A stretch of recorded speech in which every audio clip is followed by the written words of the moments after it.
les amis, bienvenue dans cet enseignement sur l'Apocalypse qui est notre premier enseignement.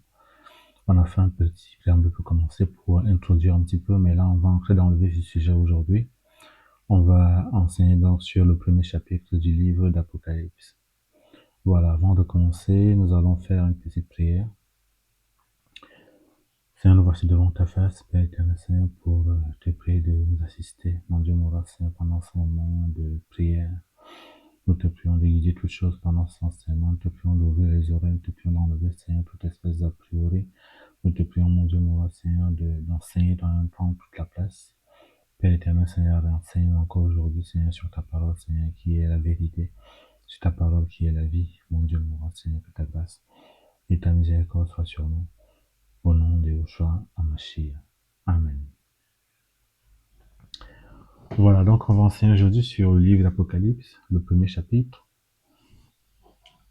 Alors, on va lire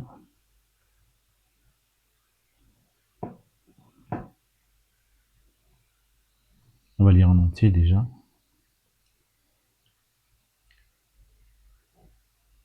Alors, il y a deux versions ici. J'ai mis deux versions. J'ai ma version de la BIM et la version Louis II qu'on va lire en parallèle. On va croiser les deux parce qu'il y a des passages qui ne sont pas suffisamment bien traduits dans la version de la BIM.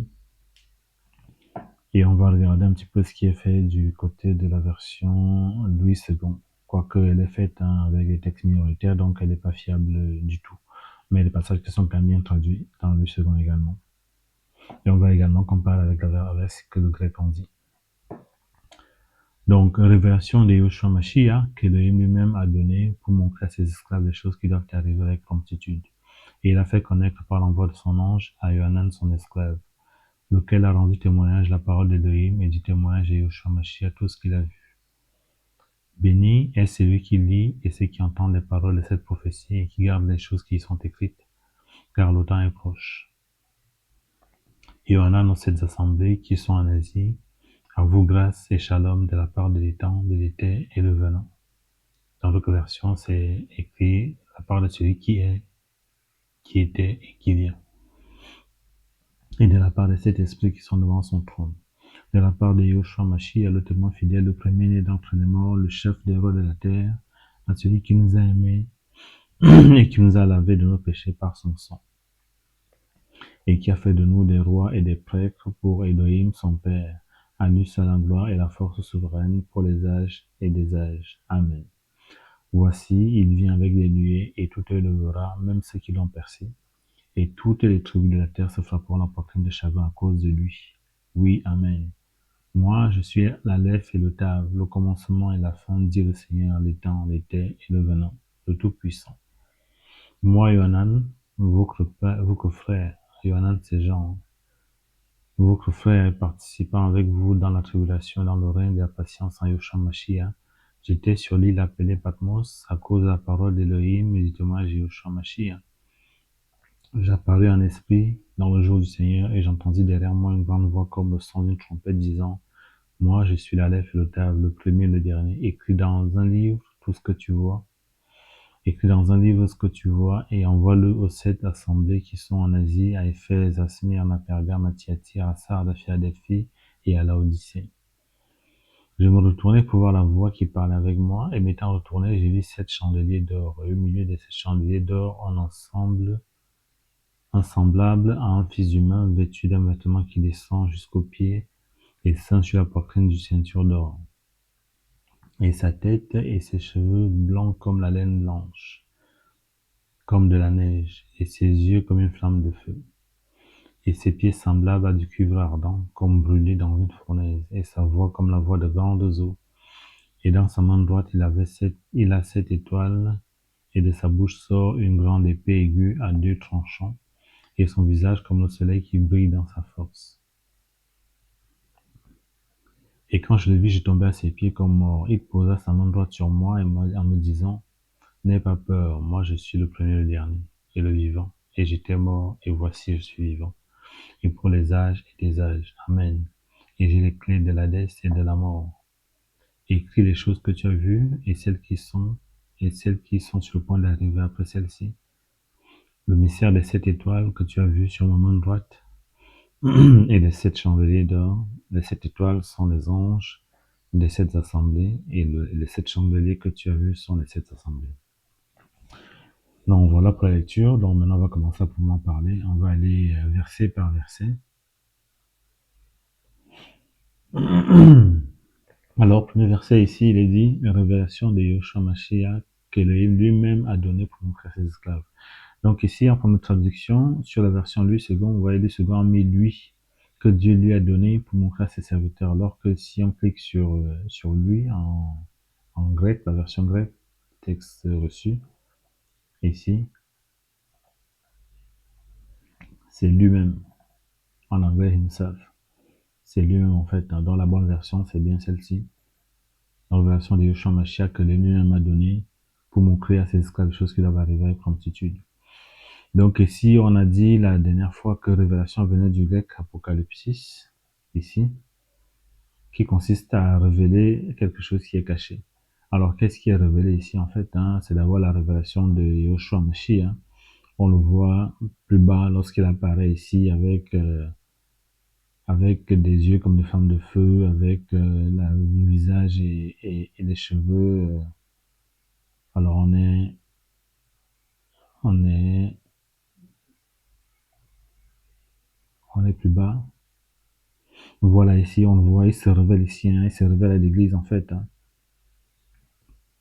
Quelqu'un de semblable à un fils humain, vêtu d'un vêtement qui descend jusqu'aux pieds, sans de la porter une ceinture d'or, sur sa tête des cheveux blancs comme la laine blanche, comme de la neige, et ses cheveux comme une flamme de feu, et ses pieds semblables du cuivre ardent. Donc ici, c'est une révélation qui donne à l'église, en fait, et on le voit également dans, on va pas le lire, hein, pour gagner du temps, on le voit dans Apocalypse 4 et 5, Jean va aussi voir le Seigneur, il va voir le Seigneur dans sa gloire, il va voir la gloire du Seigneur, comme Ézéchiel a vu dans Ézéchiel 1, on va revenir dessus plus tard dans l'enseignement, et comme Daniel l'a vu également dans Daniel 10. Et on s'apercevra que tous ceux qui ont vu ont plus peur, ils sont tombés.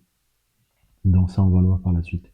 Donc ici, c'est la révélation de Yoshua Mashiach qui a lui-même donné pour montrer à ses esclaves les choses qui doivent arriver à promptitude. Donc c'est la révélation également des choses qui doivent arriver à promptitude, c'est-à-dire les choses, la succession des événements de la fin des temps. La succession des événements de la fin des temps. Donc c'est ça que le Seigneur nous révèle ici dans les livre d'Apocalypse. Au verset 2, c'est marqué, lequel a rendu témoignage la parole d'Élohim et du témoignage de Yoshua Mashiach, tout ce qu'il a vu. Au verset 3, béni est celui qui lit et qui entend les paroles de cette prophétie et qui garde les choses qui sont écrites car le temps est proche. Donc il ne suffit pas d'entendre un enseignement, il ne suffit pas de lire, mais il faut surtout prendre en considération ces choses-là et les intégrer dans sa vie de la foi de tous les jours. Je parle bien de la foi. Donc, le culte que nous devons rendre à Dieu, l'attitude que nous devons avoir dans l'obéissance à la parole de Dieu, dans l'adoration, dans la louange au Seigneur, dans la sanctification. Donc, tout ça, c'est ceux qui font ces choses-là qui sont bénis. Voilà. Il y en a nos 7 assemblées qui sont en Asie. À vous, grâce et shalom de la part de l'étang, de l'été et le venant. Alors, il y a plusieurs choses dans ce verset 4. Déjà, ici, la lettre aux 7 assemblées qui sont en Asie. Donc, on voit ici que l'Apocalypse est adressé aux 7 assemblées qui sont en Asie. Alors, que signifie cette assemblée-là? Donc, on a déjà vu que l'Apocalypse, quand on a vu le préambule, on a vu que l'Apocalypse était un livre qui était entièrement symbolique. Donc, tout ce qui est dedans est symbolique et n'est pas interprété au premier degré. Ça, c'est une chose. Alors, les 7 assemblées, c'est quoi? Les 7 assemblées ici, auxquelles il va écrire dans l'Apocalypse 2 et 3, c'est-à-dire l'assemblée de Éphèse, de Smyrne, de Pergame, de Thyatire, de Sardes, de Philadelphie et de Laodicée. Donc, ces 7 assemblées-là, en fait, elles représentent les 7 courants religieux judéo-chrétiens qui existent à la fin des temps. Nous sommes à la fin des temps, comme vous pouvez vous en douter avec tout ce qui se passe. Et ici, les 7 assemblées désignent en fait les 7 différents courants religieux. Donc, c'est l'ensemble des courants religieux judéo-chrétiens à la fin des temps. Pourquoi judéo-chrétien ici? Parce qu'Apocalypse est adressé aux juifs, premièrement, et aux chrétiens. Ensuite, bref, à tous ceux qui adorent le Dieu d'Abraham, d'Isaac et de Jacob. Donc, voilà les 7 assemblées, ce que ça veut dire. Et de la part de l'étang, de l'été et le venant. Alors ça, c'est une traduction qui est un peu déroutante, à laquelle j'ai un peu de mal. Je préférais celle d'autres versions, en fait, hein, qui est ici au verset 4, de la part de celui qui est et qui vient. Parce que celle-là, elle est explicite. En fait, elle nous ramène à Hébreu 7.3, nous allons aller lire.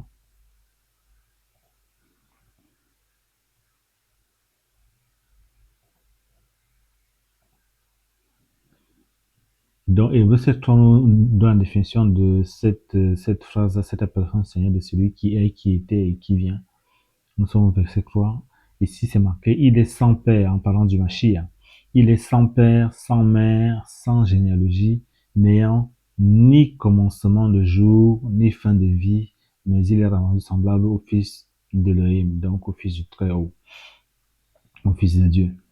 Donc ici, on voit qu'il n'a pas de commencement de jour, il n'a pas de fin de vie, il est éternellement. C'est pour ça que Olivier Tan, qui est le premier traducteur de la Bible en français, a marqué éternel. Lorsqu'il traduisait Jéhovah, les 4 lettres, Yod, Eva, P, il a traduit tout ça par éternel. Donc c'était une traduction inspirée parce que ici, on s'aperçoit qu'il n'a pas de commencement, il n'a pas de fin, il est éternellement, donc c'est l'éternel. Donc ici, lorsque Jean nous parle de celui qui est, qui était et qui vient, il nous parle donc de l'éternel. Lorsqu'il nous parle de qui est, il nous parle également de je suis, qu'il a révélé à Moshe, à Moïse, dans Exode 3 au verset 15, je suis, on va les lire rapidement. Nous sommes ici dans Exode au verset 15.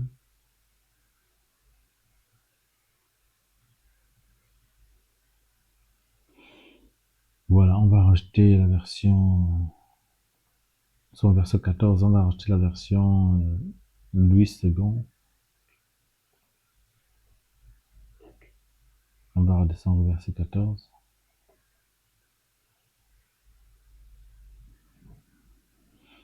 Voilà, et Dieu dit à Moïse, je suis celui qui suis, et il ajouta, c'est ainsi que tu répondras aux enfants d'Israël, celui qui s'appelle je suis m'a envoyé vers vous. Voilà, donc le Seigneur se met comme étant je suis parce que lui il est hors du temps en fait. Nous sommes emprisonnés dans une dimension où il y a le temps, où il y a une puissance qui domine sur nous qui s'appelle le temps. Mais le Seigneur lui est dans une dimension où il n'a pas de commencement, il n'a pas de fin, et c'est le seul dans toute l'histoire de l'existence qui n'a pas de commencement. Tout le reste a un commencement parce que c'est lui qui a créé tout le reste, mais lui n'a pas de commencement. C'est ça qui fait la différence entre le Créateur et ses créatures. Le Créateur suprême, Dieu, le Seigneur, Adonai, il n'a pas de commencement. Voilà, donc on a vu la définition de l'étant, l'été et le venant, c'est-à-dire celui qui est, qui était et qui vient, et de la part des 7 esprits qui sont devant son trône. Alors ces 7 esprits-là désignent en fait le Saint-Esprit. On peut le voir dans Apocalypse chapitre 4.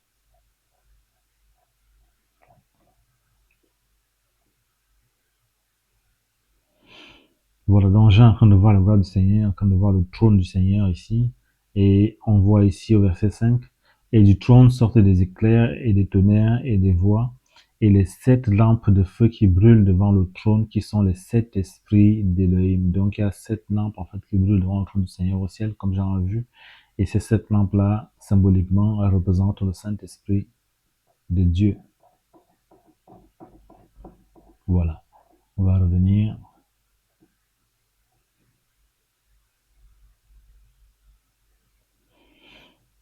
Au verset 4. Donc, on a fini le verset 4. Maintenant, au verset 5, c'est écrit, et de la part de Yoshua Mashiach, le témoin fidèle. Alors, c'est intéressant ici, le témoin fidèle. Pourquoi? Parce que le Seigneur dit dans Actes chapitre 1, je crois que c'était au verset 8, où il dit qu'il nous envoie, on va aller lire rapidement.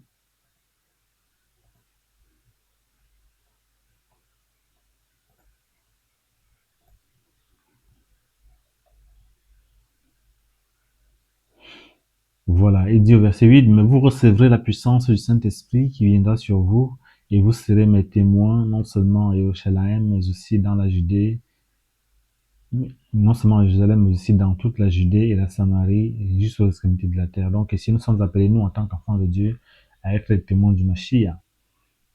Donc le Mashiach lui-même, il est témoin du Seigneur. Et c'est un témoin qui n'est pas imparfait comme nous, c'est un témoin qui est fidèle.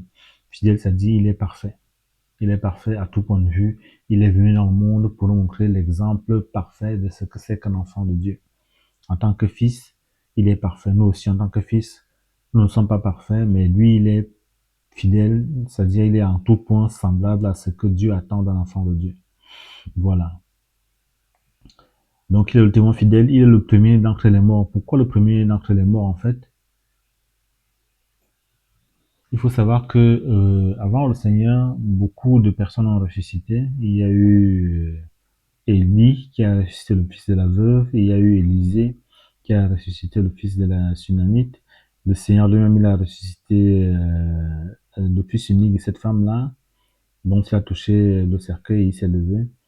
Et il a ressuscité également la fille de Jairus.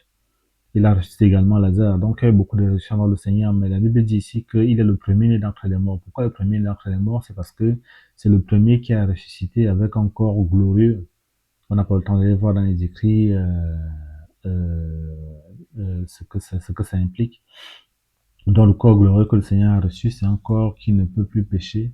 C'est un corps qui peut manger. On a vu qu'il a mangé avec ses disciples. Il a fait du poisson brisé. Il a mangé avec ses disciples. On a vu qu'il pouvait disparaître dans un endroit et apparaître dans un autre.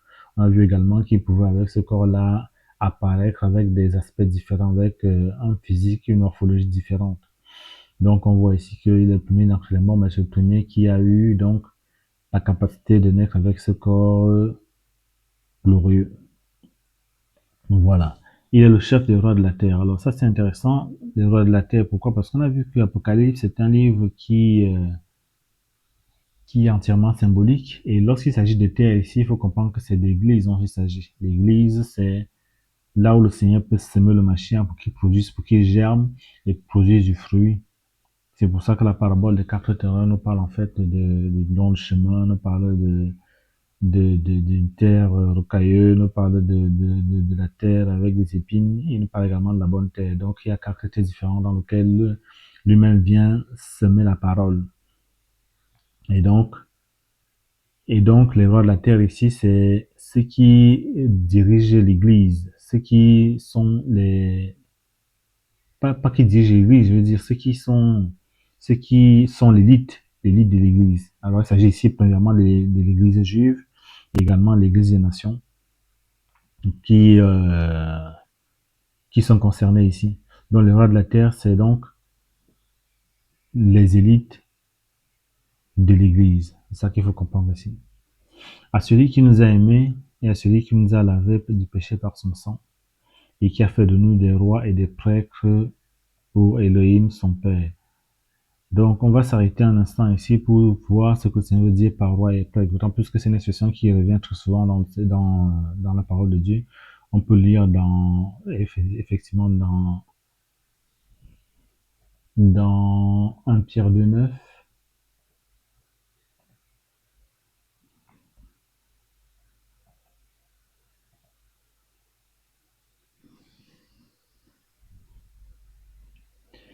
1 Pierre 2,9, je lis, mais vous êtes une race élue, une prêtrise royale, une nation sainte, un peuple acquis, afin que vous proclamiez les vertus de celui qui vous a appelé par les ténèbres, par sa merveilleuse lumière. Donc ici, Pierre nous parle d'une prêtrise royale. Donc nous sommes prêtres et nous sommes des rois. Donc cette expression de roi et de prêtre revient également on va le voir dans Apocalypse au chapitre 5 au verset 10.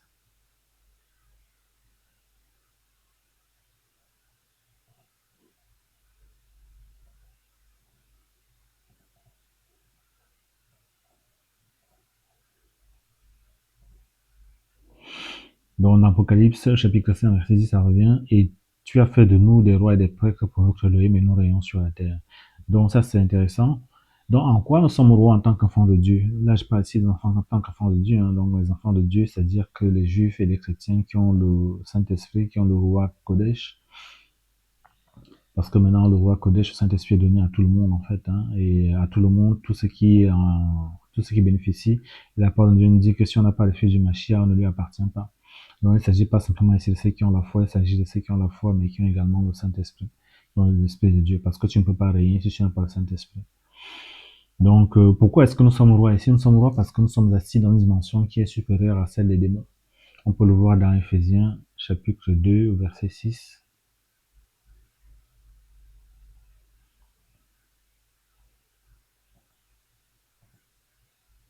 Dans Éphésiens chapitre 2, verset 6, la Bible nous dit, et il nous a ressuscités ensemble, nous a ressuscités effectivement parce que nous ne sommes plus morts, séparés de Dieu, nous sommes ressuscités. Nous sommes ressuscités ensemble et nous a fait asseoir ensemble dans les lieux célestes en Yeshua Mashiach. Nous sommes assis en tant qu'enfants de Dieu dans les lieux célestes. C'est pour ça que lorsqu'on ordonne à un démon de sortir, il sort. Pourquoi? Parce qu'on est dans un lieu plus élevé que lui. Voilà. Donc nous sommes rois. Pourquoi? Nous sommes rois parce que nous régnons également sur nous-mêmes. Voilà. On règne sur nous-mêmes et on règne également sur notre caractère. Là où avant on était intempérant, on était colérique, maintenant, une fois que tu reçois l'Esprit de Dieu, tu deviens quelqu'un de calme. Là où tu étais un grand pécheur auparavant, tu pratiquais toutes sortes de péchés sexuels, ainsi de suite. Maintenant, tu te maîtrises, tu te sanctifies. Donc, tu règnes sur toi-même, première chose. Et tu règnes également sur quoi? Tu règnes également sur la puissance de l'ennemi. On peut le lire dans Luc, au chapitre 10, versets 17 à 19.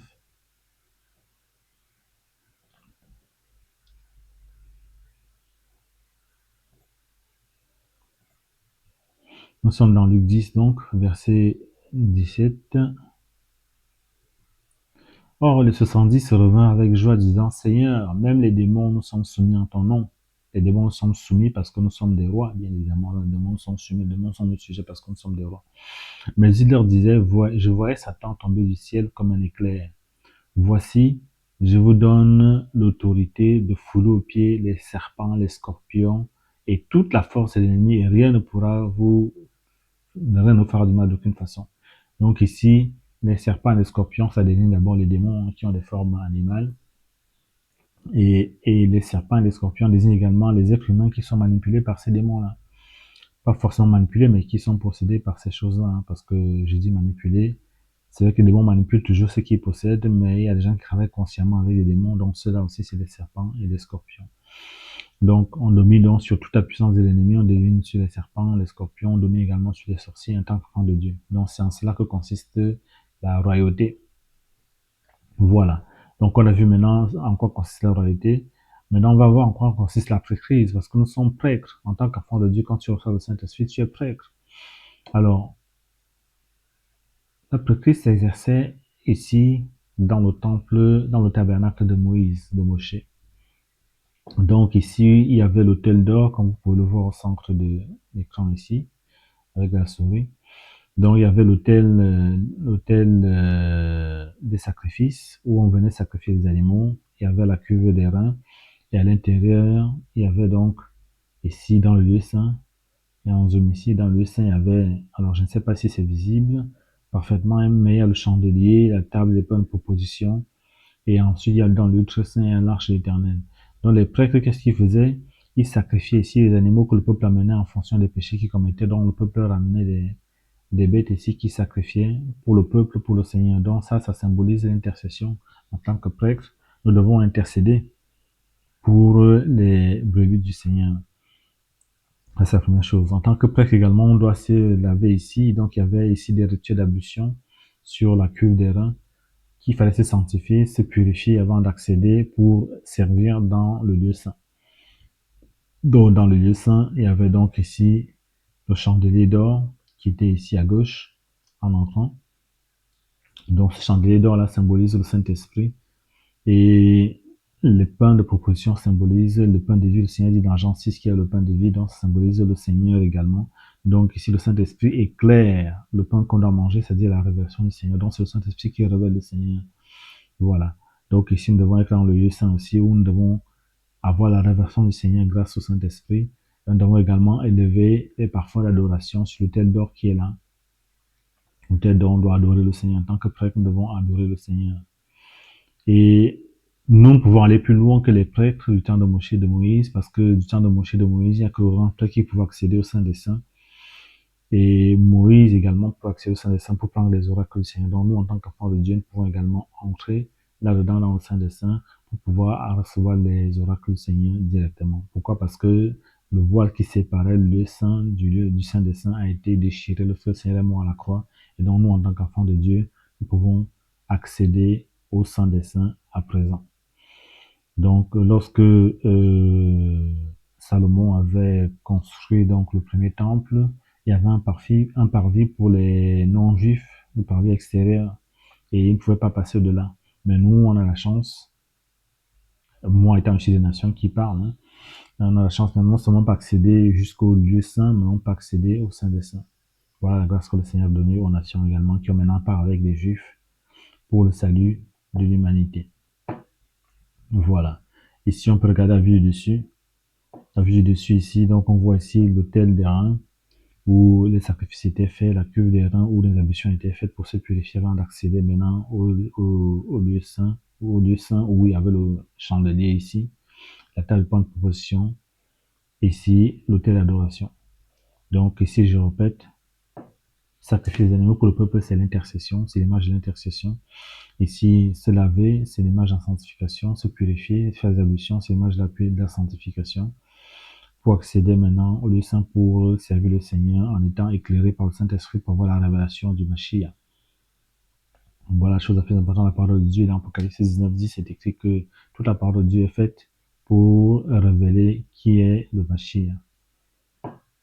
Voilà, le tête d'or pour lever les parfums d'adoration. Et ici, le Saint des Saints, où maintenant on va recevoir comme Moshe, comme Moïse, les oracles du Seigneur. Moïse et Aaron ici avaient accès au lieu saint, au Saint des Saints pour pouvoir recevoir les oracles du Seigneur.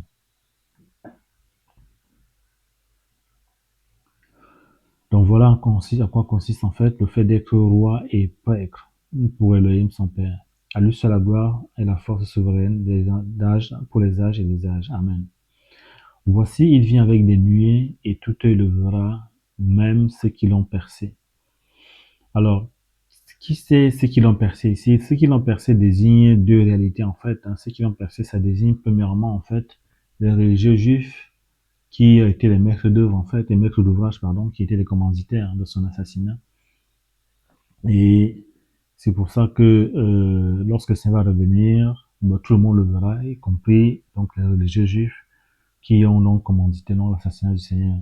Et cela ne doit pas être un motif d'antisémitisme, hein, parce que dans la chrétienté, cela, ça a été souvent motif d'antisémitisme où beaucoup de gens en fait euh, détestent les juifs parce qu'ils ont tué le Seigneur. On répète que ce Seigneur n'était pas mort, l'œuvre de la rédemption, l'œuvre de la croix ne se serait pas produite, on ne serait pas sauvé. Donc, c'est une fausse excuse, voilà. L'antisémitisme est une maladie qui est directement inspirée par Satan. Il faut s'en éloigner. Voilà. D'ailleurs, on va le voir tout au long de l'étude de la parole de Dieu ici dans l'Apocalypse que il y a souvent l'église juive qui est concernée en premier. Voilà. Donc, il vient avec des nuées toutes le vrai, ceux qui l'ont percé. Dans ceux qui l'ont percé, c'est d'abord premièrement les juifs. On peut le voir dans les psaumes.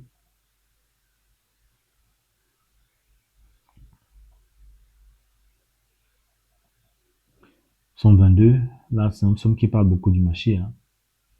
Je conseille là-dessus, il y a le psaume 2 et le psaume 22 qui parle beaucoup du Mashiach.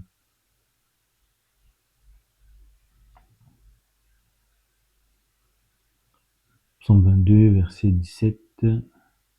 Car des chiens m'entourent, une assemblée de méchants tourne autour de moi, ils ont percé mes mains et mes pieds. Donc ici, c'était donc David qui prophétisait sur ce qui devait arriver au Messie, qui est donc un de ses descendants.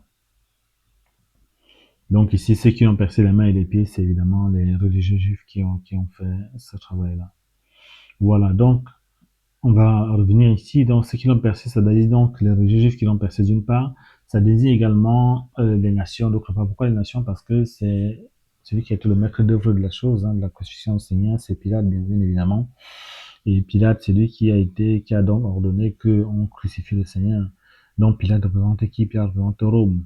Donc ça représente les nations en fait. Hein. Donc ici, tout œil le verra, que ce soit les juifs religieux, que ce soit les nations, tout œil le verra lorsqu'il va revenir. Voici, il vient avec des nuées. Et tout œil le verra. Donc il va venir avec des nuées, avec tous les enfants de Dieu qui seront enlevés au préalable. Donc tout le monde le verra, que ce soit les religieux juifs, que ce soit les nations, tout le monde le verra de façon claire, à vue d'œil. Voilà. Verset 8. Alors, c'est marqué, ils se frapperont la poitrine à cause de lui, ils se frapperont la poitrine de chagrin à cause de lui. Alors, pourquoi se frapper la poitrine de chagrin? C'est parce qu'effectivement, le monde aura refusé le Seigneur pendant plus de 2000 ans. Pareil, les religieux juifs, pour la plupart, ont refusé de reconnaître le Mashiach de sa première venue depuis 2000 ans. Donc, lorsqu'il va revenir, ils vont se frapper la poitrine en regret, en signe de regret de cet entêtement-là, de cette têtutesse-là qu'ils ont refusé de connaître le Seigneur. C'est pour ça qu'ils vont se frapper la poitrine ici. Voilà. Moi, je suis l'Aleph et le Tav. Dans d'autres versions, c'est marqué l'Alpha et l'Oméga. Et on va s'arrêter dessus un instant. Pourquoi? Parce que le commencement et la fin, donc l'Aleph et le Tav. L'Aleph, c'est la première lettre de l'alphabet hébreu, l'Alephet. Et le Tav, c'est la dernière lettre de l'alphabet hébreu. Donc, la version d'origine, c'est l'alpha et l'oméga. Vous pouvez voir ici, en grec, c'est alpha et oméga. Normalement, ça aurait dû être traduit littéralement, mais bon, le traducteur de la Bible, hein, Shorakotu, a résolu de traduire, de faire le lien avec l'Ancien Testament, avec ce que les catholiques appellent l'Ancien Testament, qui n'est pas l'Ancien Testament, en fait, qui est le Tanakh. Donc ici, il a fait le lien avec l'Aleph et le Tav dans le Tanakh. Et on va se rester dessus pendant quelques temps. Pourquoi? Parce que c'est important, l'Aleph et le Tav.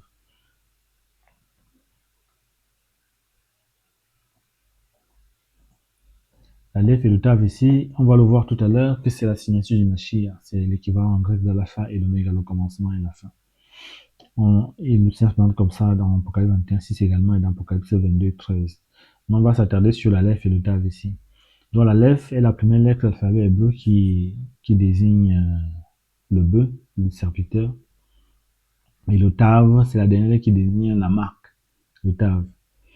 Donc on peut regarder dans Genèse chapitre 1. Alors là, c'est probablement quelque chose que beaucoup d'entre vous vont découvrir. C'est que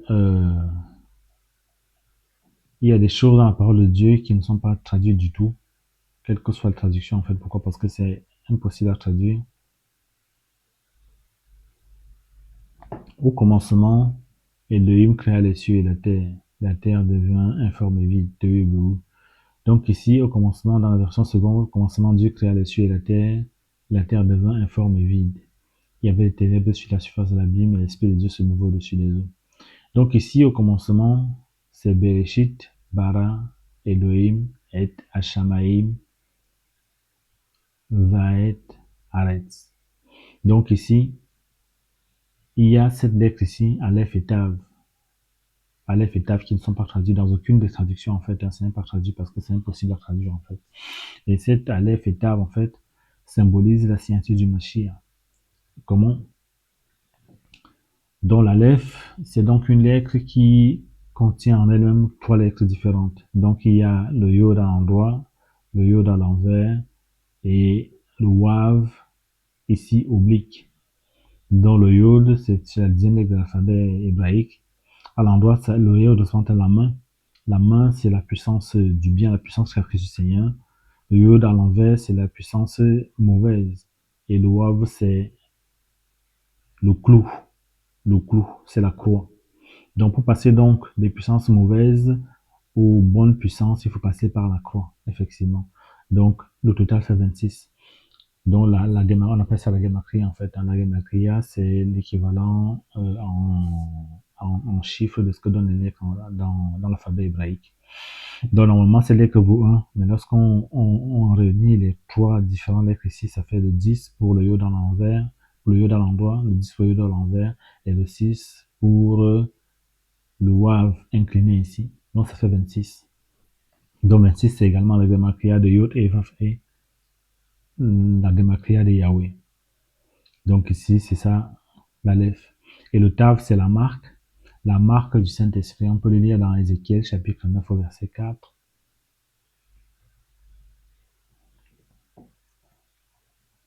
Ézéchiel, chapitre 9, au verset 4.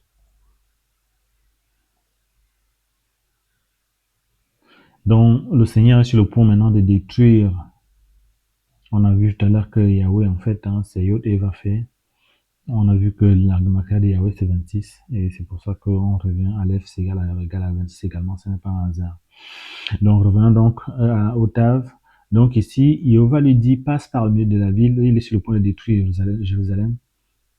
Et il dit, passe, il dit par là, un aigle qui est vêtu de fin lin. Je vous invite à lire le contexte en entier, mais comme on est un peu pressé par le temps, on va lire seulement le verset 4. Donc Jéhovah lui dit, passe par le milieu de la ville, par le milieu de Jérusalem, et marque un tave sur les fronts des hommes qui gémissent et qui soupirent à cause des abominations qu'ils y commettent. Donc là, c'est à la fin des temps, le Seigneur va marquer par le tave, il va donner au Saint-Esprit à tous les gens qui sont dans Jérusalem, qui soupirent à cause des choses qui s'y passent, les choses que les gens font. Donc ici, Jérusalem, c'est bien sûr l'église juive, l'église des nations, bien évidemment. Donc il va marquer le Saint-Esprit, tous les juifs qui soupirent à cause des abominations qui se commettent à Jérusalem. Et donc, ici, avec le table, dans l'autre version, ça n'apparaît pas en fait, hein, mais ici, Marc, c'est bien table. Hein. Voilà, c'est bien table ici. Donc la traduction ici est bien faite. Marque un table sur le front des hommes qui gémissent et soupirent. Donc c'est la marque du Saint-Esprit. Quiconque n'a pas le Saint-Esprit n'appartient pas au Seigneur. Donc ici, nous allons marquer les fonds avant que Jérusalem soit détruite. Tout comme lorsque le peuple sortait de l'Égypte, il a donc marqué les frontaux et les linteaux des maisons par le sang, pour que le démon de mort ne détruise pas les familles juives par rapport aux familles des Égyptiens. Donc voilà la marque, le tave. On peut également lire dans Apocalypse 3, 7 au verset 3.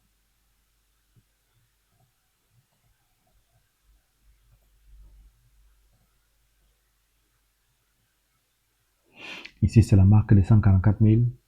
Dans les 144 000 juifs qui seront marqués ici, c'est probablement ce dont il est question dans Ézéchiel 9, en disant ne faites pas de mal à la terre, ni aux arbres, jusqu'à ce que nous ayons marqué du sceau les esclaves de notre Elohim sur leur front.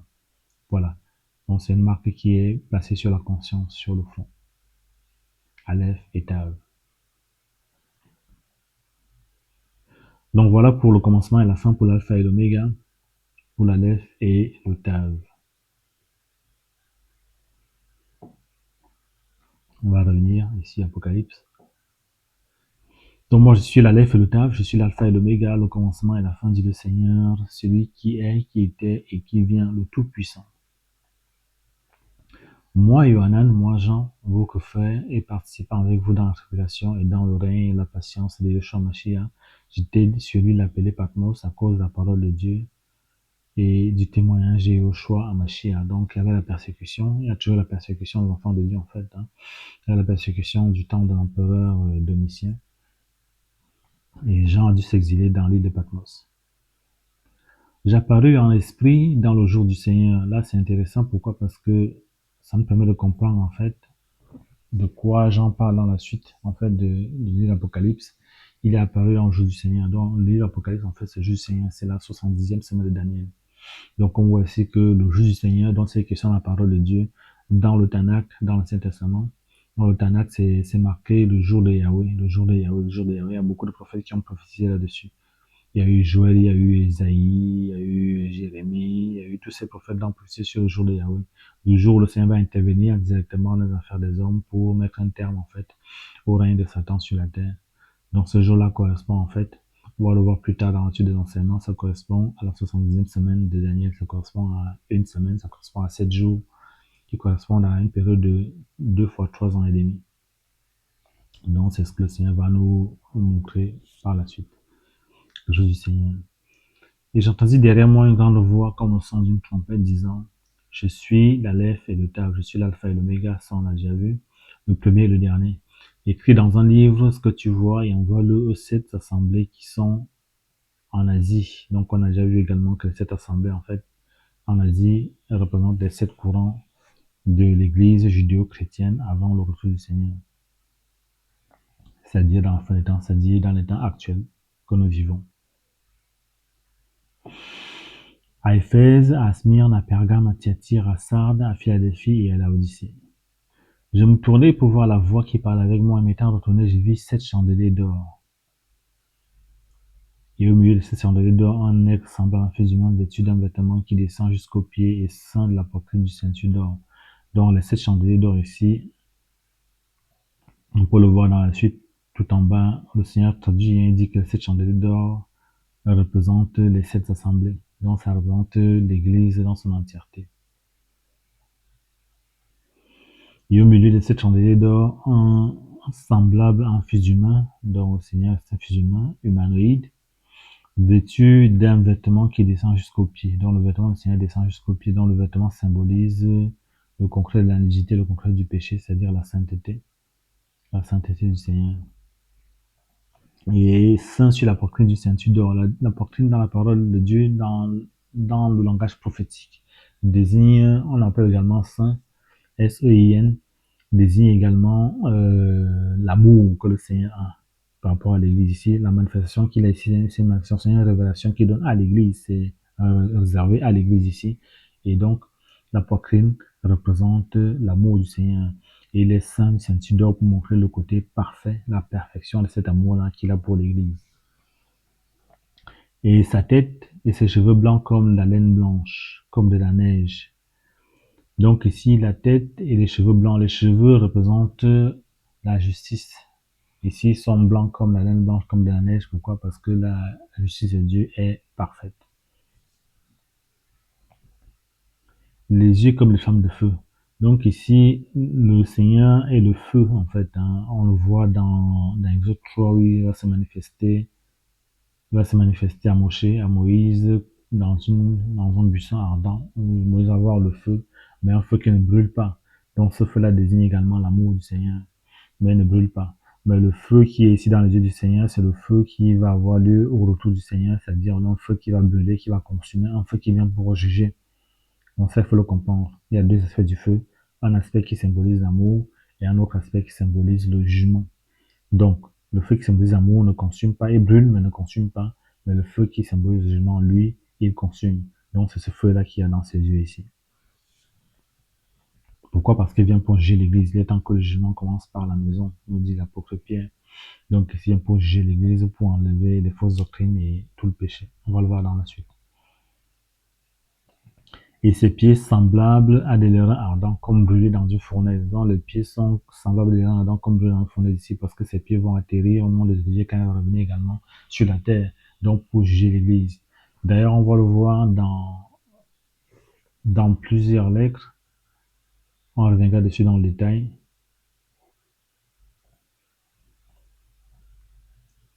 Dans plusieurs lettres ici, on voit cette manifestation-là du Seigneur. Donc, on le voit à l'église d'Éphèse, comme celui qui a les 7 étoiles dans sa main droite.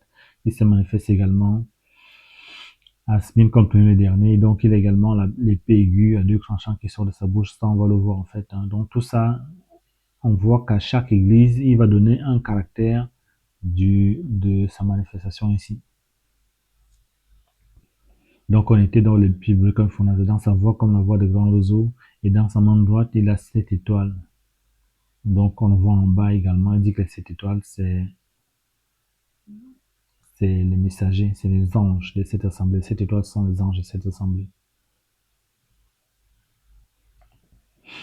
Voilà. Et de sa bouche, une grande épée aiguë à 2 tranchants. Donc, la grande épée aiguë à 2 tranchants du Seigneur, c'est quoi? C'est la parole de Dieu qui vient pour juger également, qui vient pour chasser, pour combattre les fausses doctrines dans les églises, dans les yeshivas, pour combattre les fausses doctrines et aussi pour chasser le péché de l'église. Voilà. Donc, c'est ça l'épée à 2 tranchants. Et son visage comme le soleil qui brille dans sa force. Alors, qu'est-ce que ça veut dire le visage comme le soleil qui brille dans sa force? En fait, le visage, c'est la présence du Seigneur.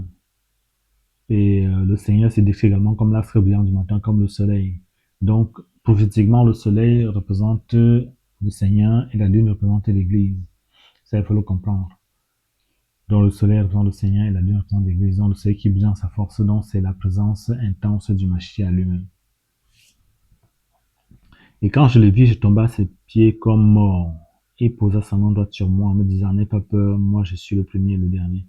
Alors c'est intéressant ici parce qu'à chaque fois que quelqu'un va voir la gloire de Dieu, il va tomber de la même façon. Dans Ézéchiel 1, lorsqu'Ézéchiel voit le trône de Dieu, voit la gloire de Dieu, il va tomber.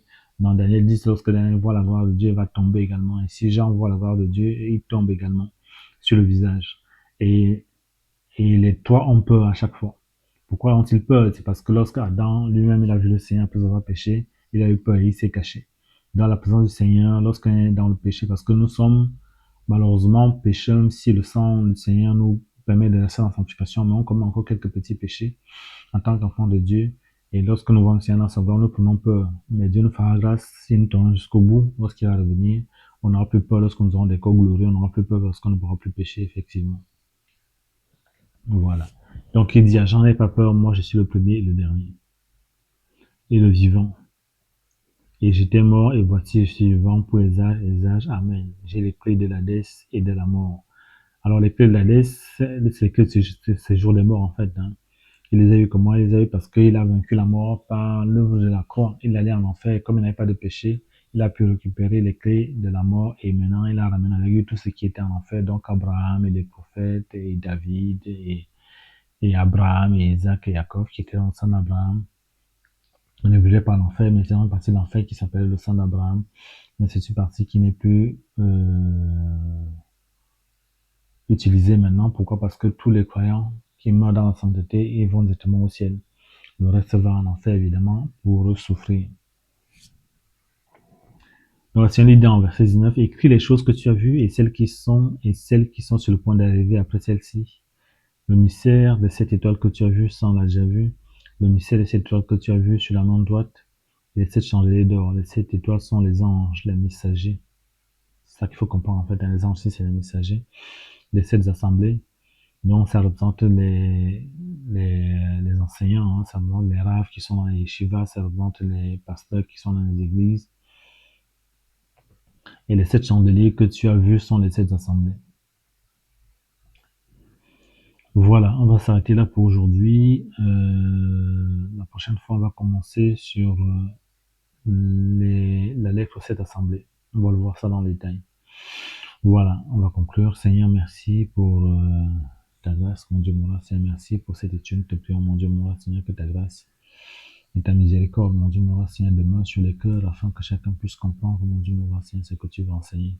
Merci. Au nom de Yeshua Mashiach, j'ai prié. Amen.